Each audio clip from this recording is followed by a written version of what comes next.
waiting အိမ်နဲ့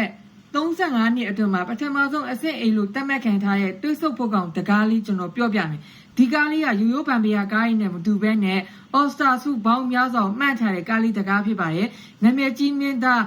မက်ကယ်ဘီဂျော်ဒန်တရုတ်ဆောင်ထားတဲ့အမွှာညီကိုနှစ်ယောက်ကားလေးလည်းဖြစ်တဲ့တခါတလေမှာကျိန်စာဆိုတာကိုယ့်နောက်ကိုတကောက်ကောက်လက်နေတတ်တာမျိုးပါရိုးရိုးတန်းတန်းဗန်ပီယာကားတွေနဲ့မတူဘဲနဲ့ဟော်ရာရတာကို